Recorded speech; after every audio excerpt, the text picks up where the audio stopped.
Hi there, back again with another review, and this time is for The Therapist by B.A. Paris. Now, this book's centered around a couple, Leo and Alice.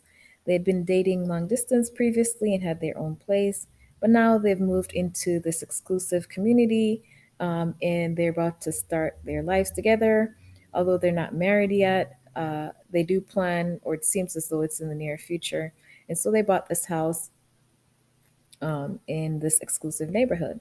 Now, Leah was the one who was mostly involved and found the house and was so excited that they had to have it. She didn't quite like it, but it was okay.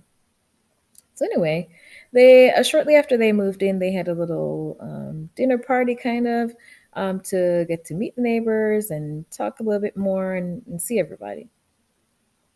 So while this party was going on, there was a gentleman who showed up and I don't believe she had met him before because she would have known, who he was. But anyway, she assumed that he was the husband of one of her neighbors, and so she kind of was like introduced herself and said, you must be blah blah blah.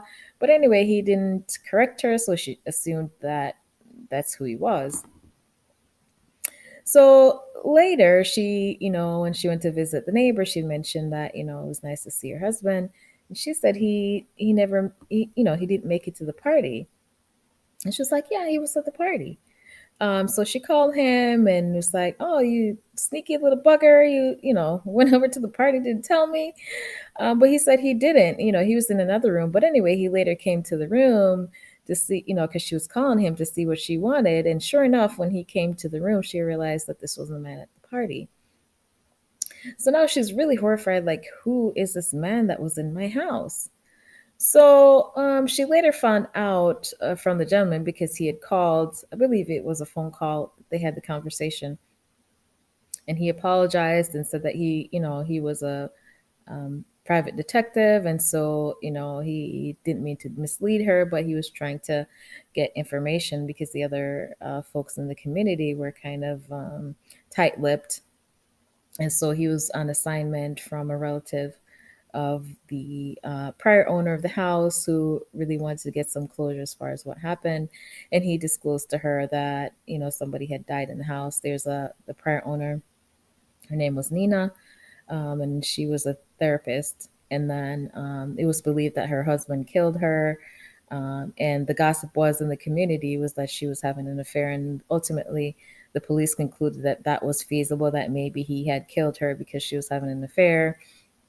And I believe he later had killed himself. He was no longer alive. So this relative was trying to, from the story that Alice was being given, was that she didn't believe that that was the case, and so she was sick. And it appeared from the story that he was given that she was terminal, and she was trying to have some closure.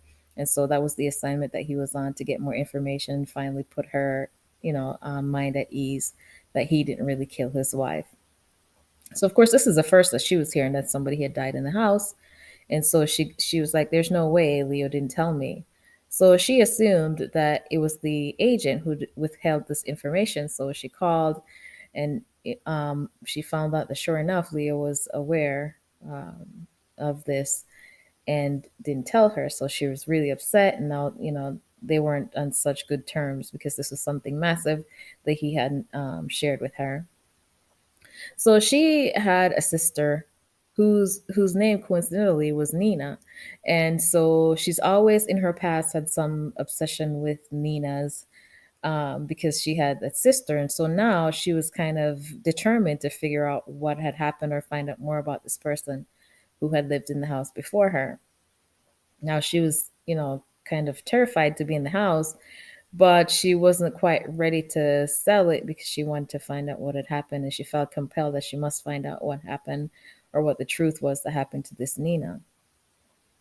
So in the process of her, talking to the neighbors, trying to find out more about the prior owner, um, she was also getting close to this private detective um, who she had met before, and so she was running her ideas by him, and they would talk every now and again. And because she was also on the rocks with Leo, it seemed like they were potentially going to be dating later on in the story. So, in one conversation with the neighbors, she had mentioned that maybe the killer had some kind of hair fetish because I guess her hair was cut off. And so she went online to Google about, murders and hair fetish or whatever. And sure enough, there were some murders that happened in another region of that she had discovered. And so she was talking to the private detective about this as well. So we later find out that this guy is really not what he seemed and had some involvement in the death of the prior owner. So I won't say exactly how the or what the involvement was, but anyway, he turned out to be a very dangerous guy. Ultimately, in the end of the book, we discover what really had happened, and we found out that the husband really wasn't the one who had um, killed Nina. And so now, later on in the book, she was really in mortal danger because we find out this guy was really dangerous. So I really enjoyed this book. It kind of really evolved into a place where I didn't see it going. So if you have read or listened to this book, let me know your thoughts. I'll give this book definitely four for sure. I really enjoyed it. Please like and comment. Let me know your thoughts. Until next time.